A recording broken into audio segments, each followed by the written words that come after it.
I think I'll begin before I think we have considerable amount of attendees right now. Hello and welcome everyone to yet another Be Waste Wise webinar this month. As most of you all know, I'm Akanksha Singh. I'm the community builder at Be Waste Wise. And we've been organizing such waste dialogues on monthly basis, addressing the need for knowledge dissemination on waste management since 2013. Be Waste Wise is a non-profit organization, and we have been bridging this waste expertise solution gap worldwide for over a decade now. If you see the value in making such diverse sustainability dialogues, such as these, are free of charge to anyone and everyone, then support us in this mission. We'll be sharing the donation page link over the chat as well. Now, moving on to today's topic. AI, artificial intelligence, is driving everything around us in this era. And we wanted to understand how AI driven solutions can transform waste management industry and improve efficiency and advance a sustainable circular economy across the continent.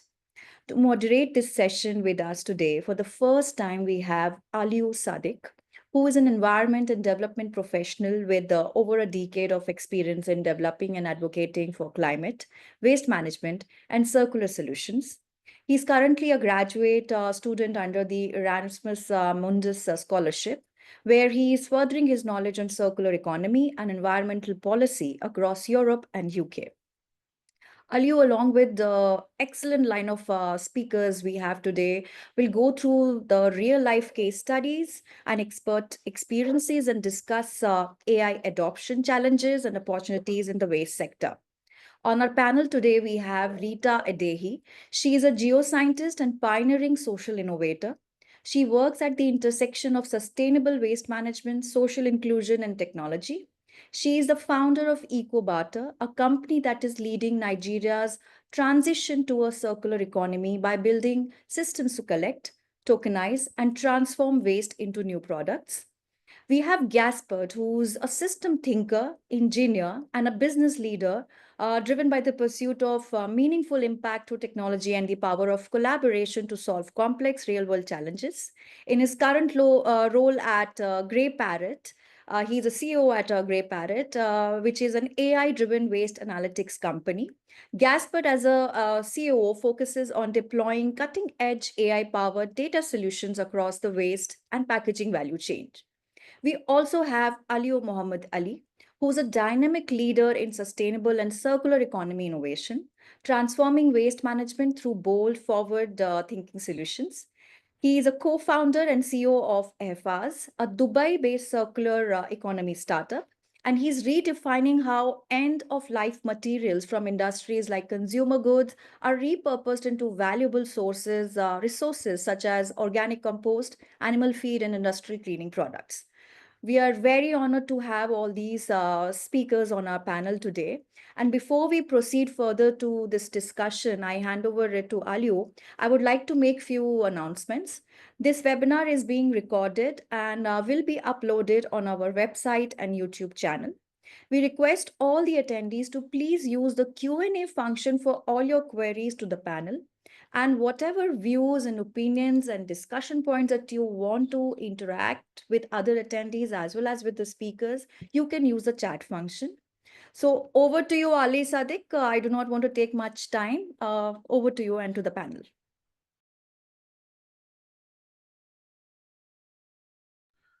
Thank you so much, Akanksha, for the wonderful introduction. And hello, everyone. Thanks for joining from all across the world. We have great speakers, excellent innovators, and experts in the waste sector. And we're going to be diving deeper into the discussion about AI. The reality of the world is that AI has come to disrupt ideas and innovations, and this could potentially be a way to address some of the most pressing waste problems affecting Africa as a continent. And if you look at the statistics, the issue of waste is not an issue of today. Like statistics have it that less than 10% of the waste, for example, sub-Saharan Africa generates today is being managed or controlled. By 2050, this would more than double, but we would be only able to control about 20%. So this just gives us a context of reality that the problem of waste in Africa and globally is a major challenge that requires urgent actions and solutions.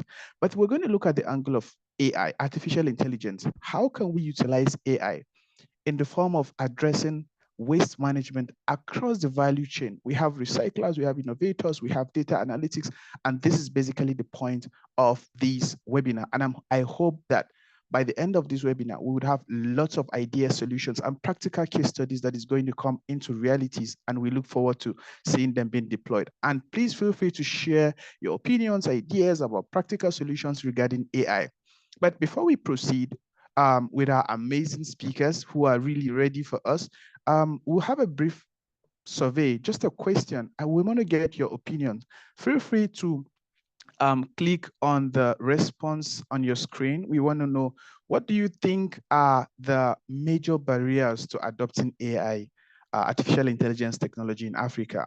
Let's get your opinion, because so many people argue that, oh, we have issues around development, maybe technology, maybe let's get your opinion, because this could help to, coin the conversation around what are the challenges, while our speakers bring up all of these beautiful ideas, what project that they've deployed in various parts of the world in their companies. What are those challenges? What do you think are those challenges, and how can we bridge them? Yeah, beautiful. I think lack of technical expertise is coming up. Okay, and we have, okay, I think there's a lot of competition between lack of technical expertise and low public awareness. Okay. Please keep your responses coming. Let's see the views, and feel free to use the comment section also to drop maybe links, comments, project you're doing relating to AI and how it can kind of support these conversations. Okay, let's have this for some few more seconds. Keep dropping your responses. Okay. So let me just share the results and let's see what are, okay. So we have lack of technical expertise as 40%. So majority of people think lack of technical expertise is one of the major problems affecting the deployment of AI. And then again, the second, I think highest response is low public awareness and acceptance. So people are still skeptical about AI and how it can be. And if you look at the realities, actually, these are obvious realities. And then again, the next 18%, high cost of operations. Okay. And power stability. I was expecting power instability to be very high, because we have the major problem, like Rita here would attest to that like power is a major problem. And you could imagine deploying a technology in a community and there's no power to power. But then thank you for your feedbacks, and we're going to go deep into the conversation with our experts. So I would just, okay, let's start with Rita. Rita Idai, the CEO of EcoBata, and you've been working with local communities across Nigeria to recover waste, and you've been deploying lots of AI and also technological innovation in the sector. I will call you the mother of technology in waste management in Nigeria currently. Let's get your opinion. What are those realities, and how can AI kind of support the work you're doing and a lot of other waste management actors? Over to you. Yes. Hello, Aliyu. Can you hear me? All right. So thank you again for the opportunity. Be Wastewise. Thank you, Ali, for the question. Like you said, the work we do around waste management in Nigeria is building the necessary infrastructure to collect, to tokenize, and to transform waste into new products. And so why that is important is because, like you also said, about 90% of the waste that we collect right now is mismanaged. And by mismanaged, it means they are dumped and burnt on open dumps or, along drainage ways. And we all know the environmental and public health implications of that. So some of the work that we've done is first built West Africa's first ever reverse vending machine. We locally manufactured them here. And the reverse vending machine is basically, an automated machine where you can put in your plastic bottles or your beverage can and get some sort of reward, in this case, a receipt. And the use of AI in that machine is mostly around sorting infrastructure, right? And before I go further about what we're doing, when you ask people in Nigeria or other African countries, why do we have such a poor waste management system, or why do we recycle less than 10% of the waste that we can recycle, despite the fact that, the economies are poor and people can make do with incentives from waste.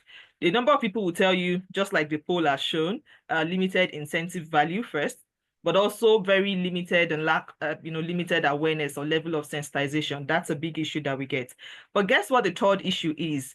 For people that, are even aware, people that do not mind about incentive value and want to recycle, the knowledge that is required to actually recycle in this part of the world is a lot, right? You don't know, so you have a number of plastic materials in your house. You don't know which one is recyclable or which one is not recyclable. You don't know which one you will take to a collector, and the collector will tell you, no, we don't take this. So that's a very big problem with even the number of people that we have that wants to recycle. That lack of or the overwhelming knowledge that is required to recycle. And so coming back to the use of AI in our machine and how we're addressing this. So AI technology helps us to automatically sort. So for our machine, for example, when you put in your bottles, the camera would tell you whether, we accept this or not, right? And then it sorts. So it sorts plastic bottles to one side, beverage cans to the other side. And that, for us, helps us to reduce the cost of, operations, because if it wasn't sorting, for example, we'd need somebody there to manually sort, and then, or when we get to our facility, we'd need somebody to manually sort. But adopting this technology, helps us to sort on site, and it means that we can improve the profits for recycling, and we can even collect more. The other challenge is also for households, like I said, individuals, corporate organizations that want to recycle. AI technology helps them to be able to do more. With a small camera or with particular application on your phone, you can easily just scan if this material is something that, you can recycle, you can know what value you can get from it.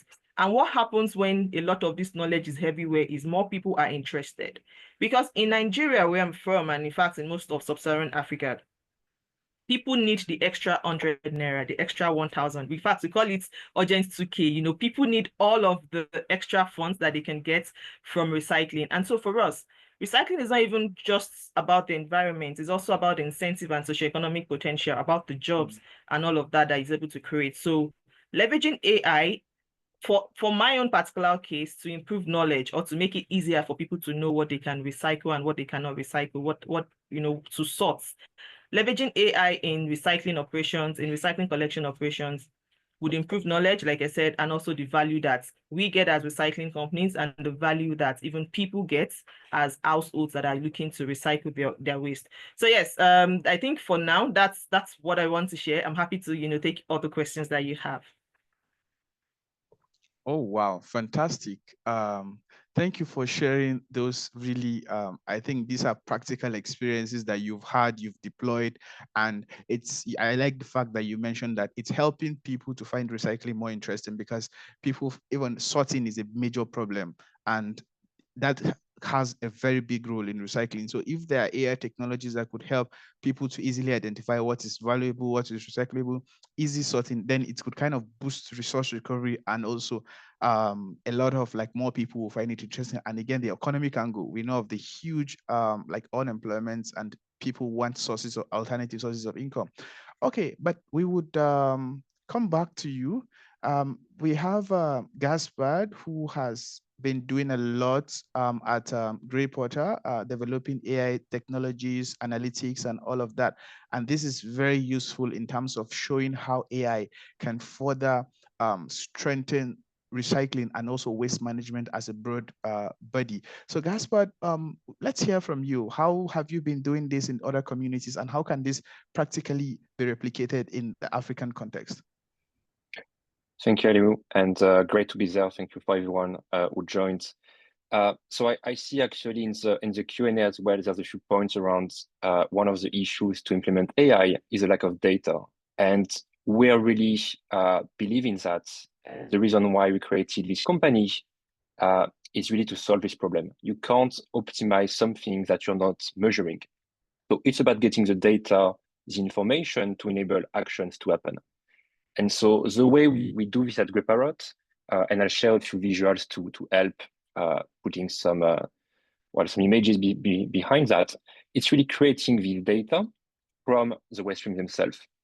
So if you can see my slides here, we use AI to really analyze waste streams. So typically that's more in the sorting plant, in recycling plants that we are doing that in different parts of the world. But the point more generally is AI is an amazing tool to process images or other things and create fast a lot of data from it. And this data is really the key to enable any stakeholders across the value chain to take actions and make decisions. So that's what our system is looking like. Again, it's analyzing items, it's outputting results based on the classification we built. And so as Rita was mentioning, you see different types of plastic, different types of metal, packaging, paper, and then this data can be translated into dashboard analytic tools or directly as well driving some machinery or software. Skip that quickly. Again, practically, Grey Parrot were mostly focused on supporting sorting centers and recycling centers, improving their processes. So it's tracking waste coming to the sorting centers until the end and analyzing what is not recovered, what could be sorted better, and empowering the waste managers with this data, this to translate that into actions. So that can be very operational, which is more what I'm showing here. And that's really just optimizing each part of your operation. Now, the potential for AI is much beyond that. And of course, it can start from really the collection or just identifying what are the opportunities to get more waste from households, from local communities, and get that collected, disposed of, or fully sorted, and then further on recycled. So few use cases I want to share that are quite different as well. And so this one, for example, it's in Mexico. It's a recycling plant where our system is used to optimize this process. But beyond that, the data we gather is also used by this partner we have, Greenback, to create smart contracts to work with waste pickers. So you have some informal collection and some formal collections, people bringing waste to this plant. And based on the type of waste they bring, they are being paid. And Greenback implementing their whole blockchain technology to enable that.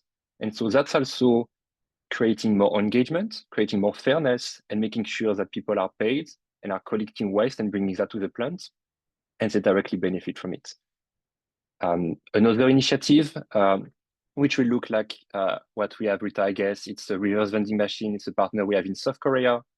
And as you say, they use AI to detect, so our AI to detect the items, pay people based on what they're bringing, and then they have added robot inside to sort waste as well. They have a lot of robots in South Korea. But the point here is also, I guess, creating transparency. It's showing people that what they bring to this station, what they bring to this recycling center is actually going to be sorted, recycled, and there will be a positive impact. So it's all around creating engagement, transparency, and really show that it's everyone's part to play if we want to solve the waste crisis. Something else I want to share here for a different angle. So that's about a study we've done in the US across 4 different states to look at specific plastic streams, polypropylene in that case. Without going into the depth of the study, the point here is more the opportunities for AI to help getting a full understanding of what waste might look like across geographies. The United States is a huge country and you have a lot of differences between different states. And again, if you're a government, if you're a stakeholder investing into the ecosystem, if you're drafting policy or trying to draft change, you want and you need to have data to make sure what you're doing is the right thing to do. That's going to be impactful. That's going to drive change in the direction you want. And you want to be able to measure this change as well. And typically, everywhere today, when you look at waste, the only way to get data is manual collection. It's a difficult job and it's very slow to get a lot of waste sorted manually. I've done it myself. It's very long and it's very difficult. And so the opportunity for AI is also to analyze all this data and create this data much, much faster. So in that case, we analyzed in 3 months the equivalent of 4 years of manual sampling. And that really enables much faster decision making and to create impact much faster as well after the study has been done. So the last point I'll make is really around creating this systemic approach. Again, solving the waste crisis in any part of the world is everyone's problem. You have waste managers, recyclers. You have also all the companies putting all these products on the market. We are more working on the packaging side at GoParrot, but that's also true if you're in the automotive industry or anything else. And obviously, you don't have here, but regulation, policymakers, and obviously consumers, communities, anyone really, buying products and disposing of waste. And so the opportunity through the data is really to create as well this communication, to use facts as well for everyone to have the same things to look at, take decisions, again, assess the impact. And that's really a powerful tool for communication as well. I'll stop here. I hope that was a useful overview and happy to reply to any questions. Thank you so much, Gaspard, for sharing this broad overview about the critical role of AI deployment and also even providing data which could help in decision making. And just like Rita mentioned, data in terms of helping like the automated sorting compared to the manual sorting, it saves a lot of like cost, it saves time, it saves energy, it saves a lot. But we also have Mr. Aliyu, who has been deploying again some of these technologies into like the resource recovery. But before I get to Mr. Aliyu, I want to go back to Rita. You launched the reverse vending machine, which is the first and locally constructed in Nigeria. But again, looking at the like African context, which is typical of Nigeria, the power issues and maybe the challenges of like, I don't want to mention, but I want to hear from the horse's mouth. What challenges did you foresee and have you been experiencing so far? And how do you think this can be addressed so that we could have a lot of this AI deployment so that you remember the survey we had earlier, this low level of acceptance. Maybe it's because of these challenges. So maybe you could tell us by experience and then the way forward. Yeah, in brief. Okay, Yeah. so when we were building the machine, I for one was excited about it, and I assume everybody that heard about it would be so excited and eager to have it, right? But the biggest challenge we've had is actually with the low level of acceptance and awareness. So we got a purchase order for 25, and we've only deployed, of those 25, for example, we've only deployed 9 of them. And the biggest challenge has again been with acceptance from people that we want to place these machines in their locations. Anywhere else in the world, a reverse vending machine is an indoor equipment, I think, right? That's what it is. But here we are having to, even for those people that then give us the go ahead to install it in my mall, my shopping facility, or my park, we then have to start to build shed and containerize it ourselves. We have to start to build some sort of housing for it, right? So that low level of awareness of acceptance has been a big issue. But this is it. So when it then gets on site, we only need one person to use it and withdraw his or her money immediately on the spot for us to get 10 people queuing and wanting to use the machine. So I think that the awareness problem is also not such an awareness problem, but a skepticism problem and a trust problem. So most people do not trust that this is possible or that this is built here. And so when you say that this machine does this, it gives you money, they don't understand. They think you're lying until you're able to get your way to installing the machine and having one person just show them that it works, right? So that's one. Then the second issue that we're also having is the power issue. And that was, I was also surprised that people did not, choose power issue. The way we built our machine at this very moment, it uses grid power. Yes, there are batteries inside for in case, when we have like the power outage and things like that. But, predominantly we depend on power, and that's been a big issue. Even in areas and offices and complexes where you would assume that, they have like alternate energy, it doesn't work. So we're having to, take that feedback and we work our solution such that it's standalone. There is solar infrastructure that it gets like charged from the sun and things like that. So I think that's acceptance/trust issue. And then the power issues are the biggest challenge that we have in deploying our machines right now. But we are on it.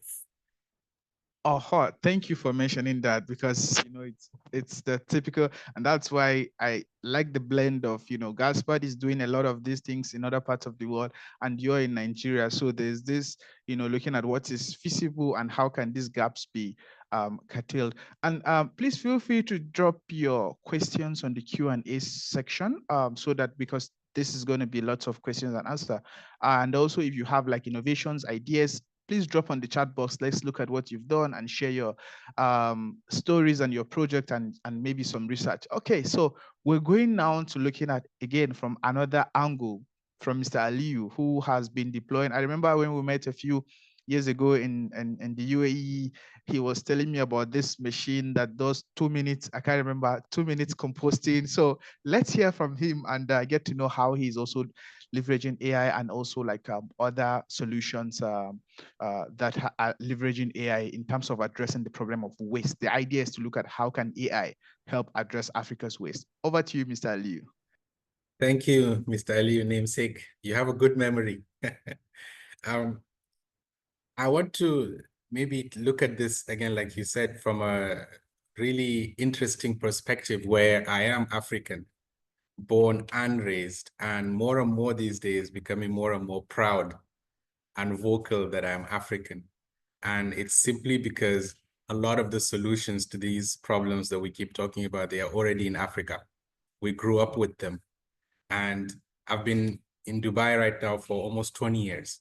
So I've seen what they've done to solve their problems here. And I'm increasingly seeing how, especially things like AI, can be, used to step change the way that we think in Africa overall.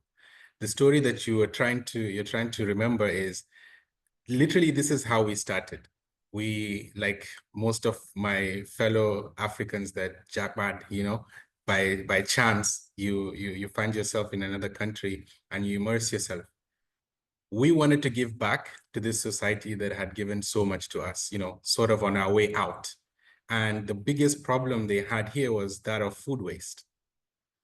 We just couldn't understand why we would go to malls and people would eat, half of their food and just leave it on the table or throw it away. I come from northern Nigeria, where, you have beggars and things like that, and it's unthinkable for you to waste food. Food is just not waste. The concept itself doesn't exist, because there would be animals that can eat even leftovers, unfortunately, or a lot of other people that would go hungry.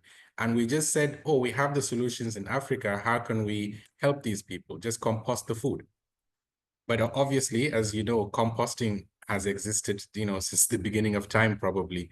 And there was nothing special about that. The problem is, if you add things like climate change and all of these things, what you want to do is you want to make the compost faster. You want to get it to farmers faster. You want to get it to the animal farms faster. And this is where we added a bit of technology. This is 6-7 years ago. And we introduced the 24-hour composting that you're trying to remember. And it's just a bit of infusion of what's already existed there with a little bit of technology, similar to what Gaspar and Rita are trying to do. And this is how the journey really began. Within 6 months, we were out of capacity and we were struggling to take on more, and we were drowning in this so-called waste, because we all of a sudden were closing the loop. Even if not efficiently, it was better than what existed today. So for me, Africa, the strength of Africa overall lies in that informality that we have everywhere in Africa. That entrepreneurial spirit that exists in every single one of us, and essentially a willingness to leapfrog today. We don't need to copy the legacy systems of the global north, right? We just need to think about how we can leverage AI now, right? To come into a stage where all these statistics that you're mentioning, the 10%, we can really move it forward. So we're doing it here at IFAS, from waste collection to product reinvention. Today, we're able to take leftover shampoos and turn it into car wash, for example, or multi-purpose cleaners. We make surface disinfectants and all sorts of cool products that are being used, by the way, in the society. And of course, education and stakeholder education, yes, you need to do that. But then we're also infusing even before AI came, we were trying to do predictive models with Excel sheets and so on, just to know how we can control and better have better sense of the data, the waste that we were receiving or that we were processing. And today with AI, we're just going fast and fast. And every single one of these solutions is deeply rooted in African values, let's say.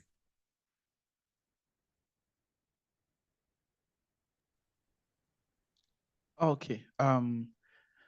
Aliyu, are you there? Yes, I'm there. Okay, yeah. Great that you mentioned the why, which is really important as to the problems that Africa faces. And I think the context of AI should come in terms of integrating these values and addressing these problems. But maybe just a little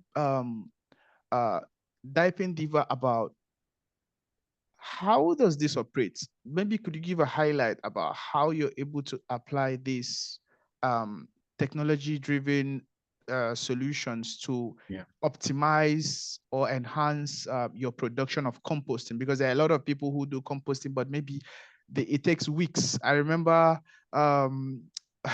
like I know a lot of people have tried it and like it takes a lot of time, like there's a lot of smell. So I don't know, how do you could just give us an idea so that we could look at the applications. Sure. So to go a little bit deeper, we have something called Redata.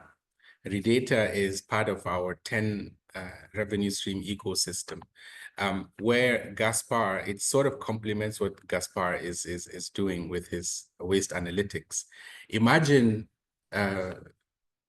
you've been doing composting for 6 years, the amount of data that you would have, everything from the weight that you receive to the processing, how well or not you're doing it. If you go into a little bit of the science, you talk about rapid thermophilic biodigestion, which is the process, anaerobically turning the waste with some enzymes into compost. Or you go to whatever other method, it doesn't matter, vermicomposting or bokashi or just good old windrow composting, you're going to have a lot of data.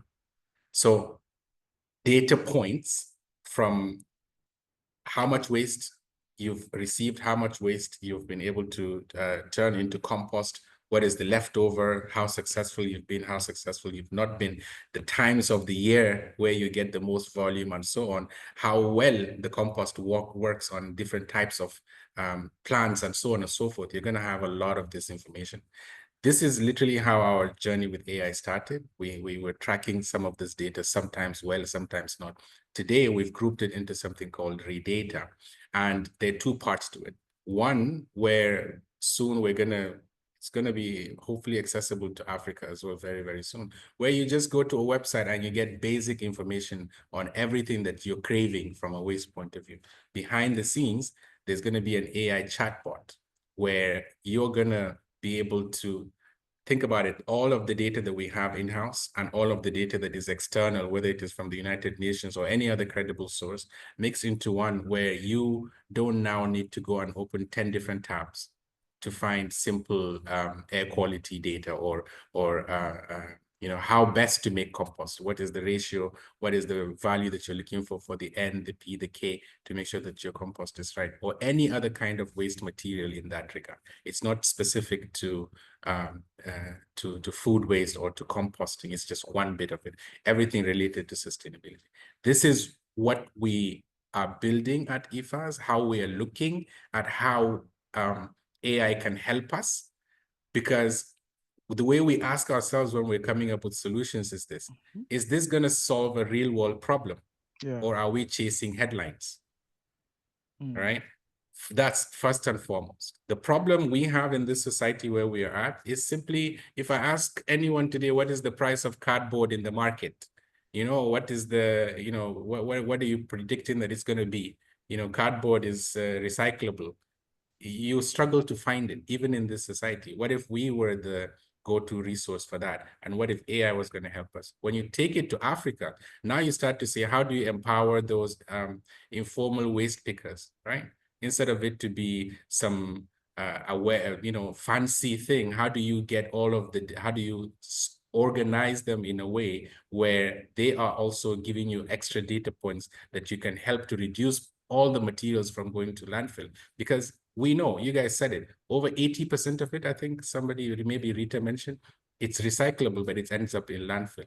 And this is how, I'm just going to talk about how our journey with AI started and what Redata is looking to do. Yeah. Okay. Thank you very much for really giving that concise idea. And I think this is it aligns with what Rita was saying earlier, as well as Gaspard. And on the chat box, I can see Piota, who also speaks about how they are utilizing AI for the black soldier fly, waste innovation. So this shows that it's not just about the technology, but there's a lot of economic and resource saving that comes with AI deployment. And the angle you brought is very interesting about now, because there are a lot of people in their houses, they want to involve in recycling, composting, they want to know. But again, maybe the lack of information or access to this knowledge, it's a problem. So maybe if they are like what Rita mentioned and Mr. Aliyu as well, like it's easy to get to know the recyclable value of a product, then you know that it's you can't just dispose this, or you could actually utilize it for something. So I see from the economic point of view, the knowledge point of view, the awareness point of view, as well as the resource optimization point of view. We have a lot of questions, and I think we would entertain questions. So please feel free to drop your questions on the Q&A. Let's get as much knowledge as we can, and also let's contribute to this conversation. Drop ideas about how you're using AI in your project, in addressing waste, and how you think this can work, or what challenges you see and how you think these challenges can be addressed. Drop ideas, projects, links, and all of that. This will be very useful. I think I have a question, and this relates to Rita, because you are the leader of the informal. You do a lot of work with informal directly in terms of resource recovery. And the question is, how is AI, how can AI as well as high tech be applied in system with heavy dependence on informal sector? Because I get the point of view, you have a lot of these informal sectors who do not have access to digital literacy, digital mobile devices, and maybe you want to optimize, you want to integrate AI to maybe your kind of recovery of waste from this informal sector. How have you been able to do that, or how you think this can potentially be addressed?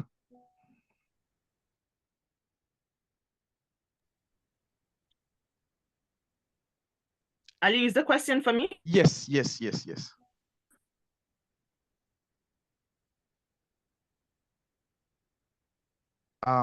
Rita, so great question, because yes, I can hear you. Can you hear me? Perfectly well now, yes. Happening at the moment. So before we built the machine, we work with a large community of informal waste workers that would, go scout for this waste and bring it here. And so what we've done now is onboard everybody. First, you need to know that when you're coming to, say, Nigeria or Africa, your technology can be technology, right? There has to be an integration of both the digital channels and the offline channels, right?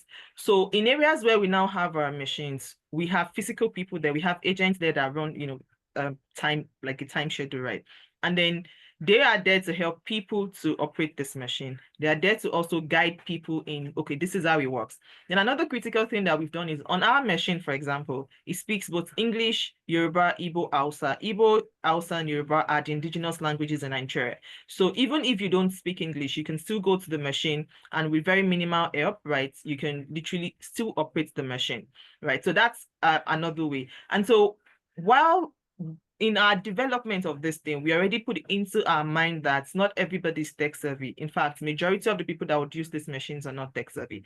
So that having to make sure that indigenous languages are there is one thing. The other thing is on our machine, for example, you can either choose to scan your QR code if you have a smartphone, or you print a receipt and you can go to the agent or a partner to claim your reward. Right. So that also reduces, or it helps with inclusion, because it means that even if you don't have a smartphone, you can still use this machine that we have. And so that's what we've done around just to make sure that our solution is more inclusive. Then when it comes to the informal waste speakers themselves, What we've also done is to directly educate them, bring them on board, right, and educate them. We already have a large community, and we have working relationships with even people within the larger Waste Pickers Association in Nigeria. So we constantly educate them about how this solves their problem. So for a waste picker, you probably have to walk some 3 kilometers in a day before, to when you're scavenging your waste material, when you're picking the waste from people's bin, you walk very long kilometers. But with the increase in adoption of our technology and our machine, it means that you don't even have to walk that long distance before you can put your bottles in the machine and still get your reward. So it also makes their life easier. And in fact, we didn't even know this use case until they brought it to us, because we were very, maybe fearful that they would see our machines as a competition. But how they're seeing it now, at least those communities that we work with, those informal communities that we work with, how they're seeing it now is as an enabler. So, before, between going to collect and then going to sell, it might take 2 days before they get their money back. But with this machine, they can literally get their money in that instance, right? And that's how we're, working with them, and that's how our solution is also helping the informal waste pickers. Oh, wow. That's really, really commendable. And I like the angle of using indigenous knowledge because, again, this is typical. And somebody just mentioned in the comment section that, informal waste pickers play a major role in managing waste. So they can't be excluded. So it's looking at how, from the angle of, and this is also important to Gaspard, how looking at, these AI technologies can actually integrate these local realities, informal waste pickers, digital illiteracy and all of that, and seeing how like it integrates these contexts and makes it more effective. This complements an idea or a project ongoing in some in Nigeria, whereby they're making like a waste recovery, I think like a POS, whereby it could quickly identify the value for, I think I can't remember the name. Yeah, it could quickly identify the value for like the resource you're giving or plastics or all of that. So it kind of makes it more like, it gives a standard data, it gives a standard income, like the amount. So I think these are really great points. Okay, we have another question, and this would have been great for Mr. Aliyu to answer. It's about, but maybe anyone can actually respond. It's about how, and I think he touched on it, but it's still open, how to maximize AI potential regarding organic waste management. I know, Mr. Ali, you touched on this. Someone asked, but if any other person wants to maybe shed more light, yeah, it's okay. I can add something to that. So not directly on the waste, on the organic side, but what we see as well, we are looking at some organic waste plants. And actually, we looked at some projects in different African countries as well. And sometimes you still have plastic items, metal items, and others that are ending into these sorting centers. And so that's actually very valuable packaging that you could recover. And so that's what we can help identifying as well. And so identifying this object that first should not be in the organic streams, and so might disrupt the recovery process, but also actually very valuable item because it might be high value plastic or aluminum, which you can sell for a good price, is actually a great opportunity as well for these centers to increase our margin and so be even more efficient and increase their capability. So that's a bit our edge of looking at organic waste. But yes, I will let Mr. Aliyu comment further on that.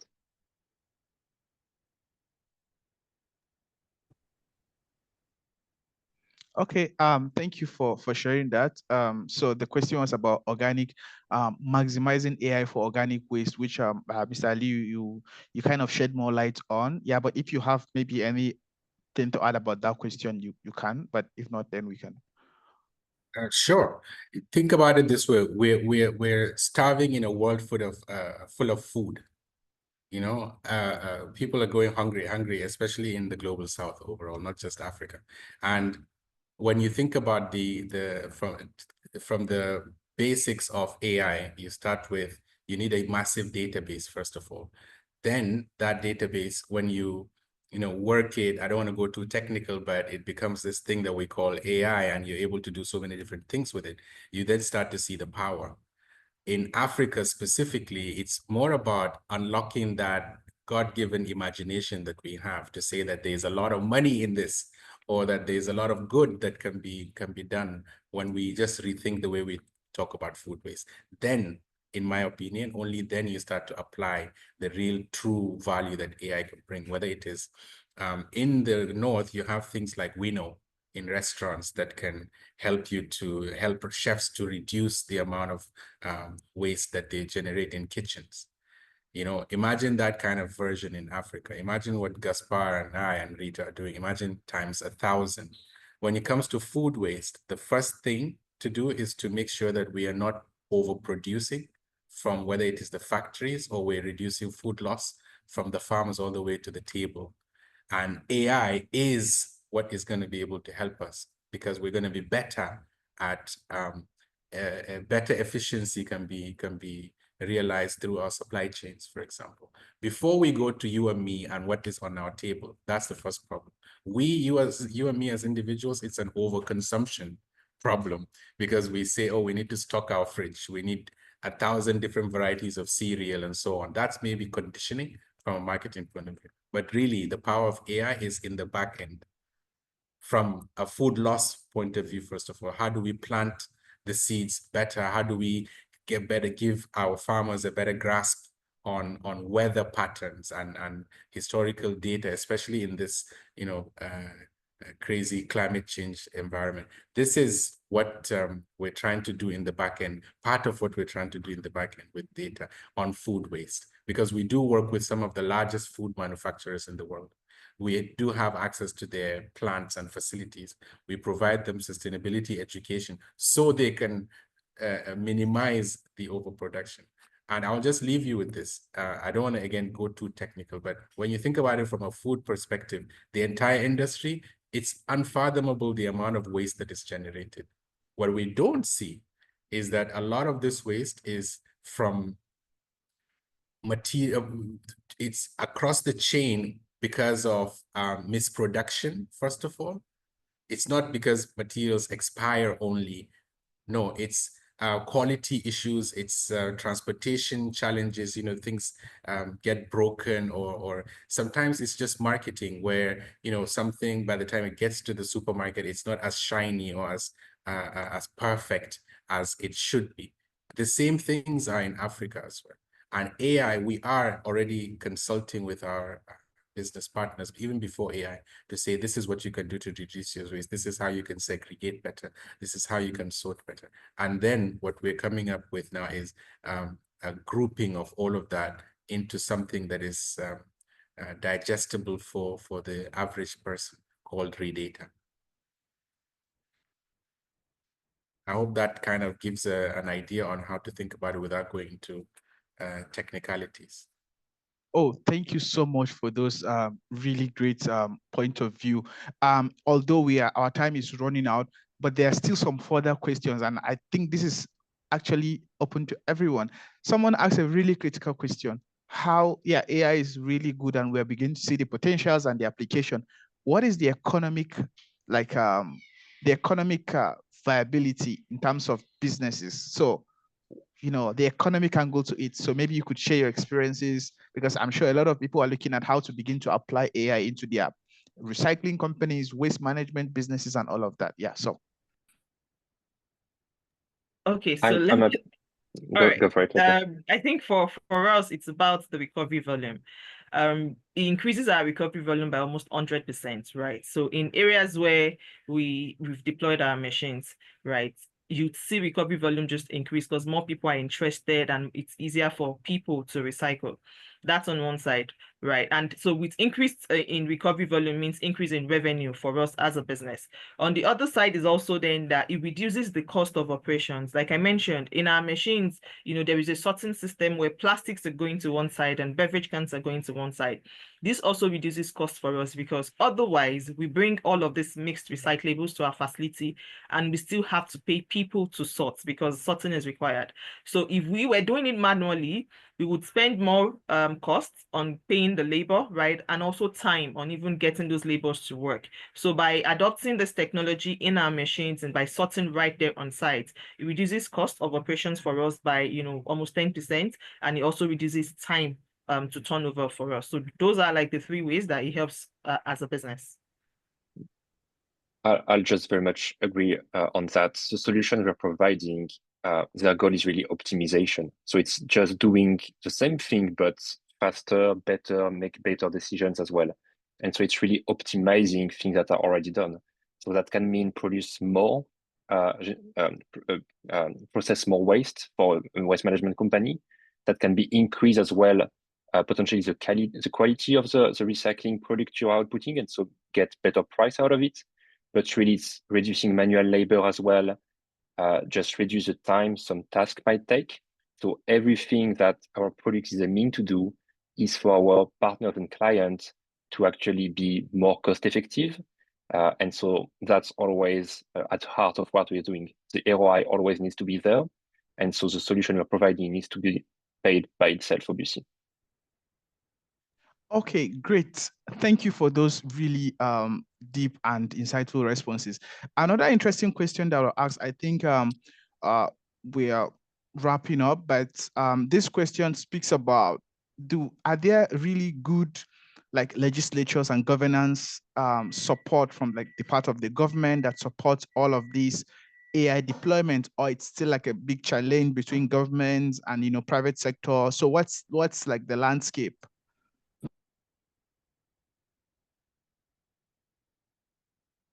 I think maybe if I just jump in from an African perspective, I think this is something we really, really can do so much better on.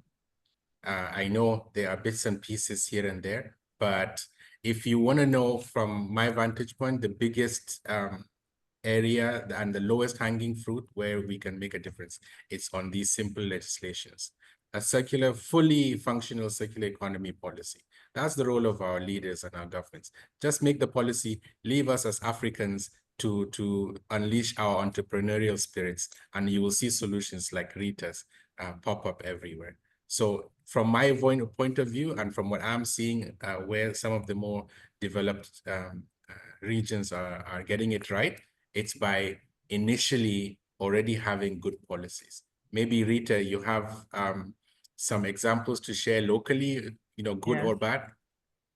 So, well, I'm not even sure whether it's good or bad, honestly. But yeah, so what happens in this side of the world is most of the initiatives that our governments, you know, you find them in are third-party led. So you see initiatives from governments being led by international agencies like the UN or like EU and things like that. So most times it is very difficult to find, you know, people within the government agencies and regulatory agencies that have the technical know-how to even drive the implementation of some of these things. So I think, yes, governments might not be helping as much, but it's not because they don't even want to help. Because in Nigeria, we have a lot of these policies. We have policies on plastic waste management that heavily, you know, mandates like circular economy. We have the Extended Producer Responsibility Act in Nigeria that is supposed to, you know, require producers to fund recovery and circular economy. But a lot of these are not being driven when it comes to the implementation side, because the people in charge of policies and in charge of regulations and driving this do not even have the technical expertise. So that's why I said I'm not sure it's good or bad. We have policies, but they're just very difficult to implement because we do not have the capacity at this point. For our own projects, we enjoyed, you know, good government support, and that's the truth. Like, our machines are in top places. Our machine, for example, is at National Assembly, right? Is at the UN House in Abuja, and so they're at ministries like Ministry of Environment offices. But even in these places, you have challenge with maybe the facility manager not even knowing what this is about, and so they are more of a roadblock for you. So again, for me, we have the policy in Nigeria, and I want to believe in some parts of Africa there are those policies. The biggest challenge we have is with the technical expertise to drive these policies. And it's also because these policies most times are not written by us. Like I said earlier, they're very influenced by third party, by international development agencies. Our own people that would be left with driving the implementation do not have the technical expertise to drive it, which is where we have the challenge. Okay. I'll just start on the policy side. I think it's obviously very important, and it's also sometimes the only driver to push, big corporates or different stakeholders as well to act. You mentioned Rita's extended producer responsibility, which is happening in multiple countries, but not everywhere. And that's really the kind of things that really can shift the ecosystem as well, ensure there's money as well flowing into the ecosystem to finance, waste management, collection, and infrastructure, and that's very important. So the policy is playing a big part in making sure different type of stakeholders are involved because we need them. Yeah. Thank you so much for sharing those insights about policy. And I think really policies and regulations are really great in ensuring the uptake of this technology. Somebody mentioned that there are lots of households that want to be involved in recycling, which we discussed about earlier, but they are not aware of maybe apps, technologies that they could just quickly get to be part of this without having to go and get a degree in environmental sciences. So I think this is the right place to get lots of this information, and you can follow up on these with our speakers and get to know what they do. Somebody was asking about how to connect with Rita and like a lot of other innovations. Just follow them on social media and get to connect more. This is basically a discussion that is expected to inspire such kind of collaboration and application of knowledge. So I think this is going to be the last question. We have a lot of questions, but we are running out of time. It has really been a great conversation, and thank you for all of the ideas you've been dropping on the chat box. And the question is, I think, to Rita, about, you mentioned camera, like cameras are used to detect. So somebody asked if it could also be used in the textile, for textile waste. Yeah, in brief. So for us, we had to train a model, and we trained it with just what we accept. But I want to believe that if you want to use it in the textile waste, you can either train your model or work with people like Gaspard that has, like an entire ecosystem of this already. So yes, that's my response. All right, thank you so much. And all of these responses have been useful. I think we've identified the gaps of deploying technology, AI. We've seen that this AI has a lot of potentials in Africa, and we've seen that this is something that is going to be perhaps the savior of addressing Africa's waste. So the earlier, the better. And thank you for all of your contributions. And thank you to Be Wastewise for organizing such kind of conversation.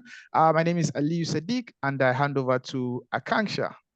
Thank you, Aliyu. And I could see the chat is flooded with a lot of comments, and I would request all the panelists to please share your details. They've been asking a lot, especially for Rita. A lot of people joining in from Africa, and they want to touch base with you. So if somebody from your team can share your email ID specifically. But we've already shared the LinkedIn profiles with you. So thank you so much to our panel today for taking time out and sharing your knowledge and experience in this topic. It was an eye-opener for all of us here to understand the kind of work that is being done on ground. So we are glad that we are having you and all the attendees to take part in this discussion. As I mentioned, this webinar will be recorded and will be uploaded on our website and YouTube channel. We request you all to please stay updated on future events or on such topics. Please subscribe to our newsletter and follow us on social media. Thank you all, and good day to everybody. Thank you, everyone. Thank you. Thank you. Bye. Thank you. Bye, everyone.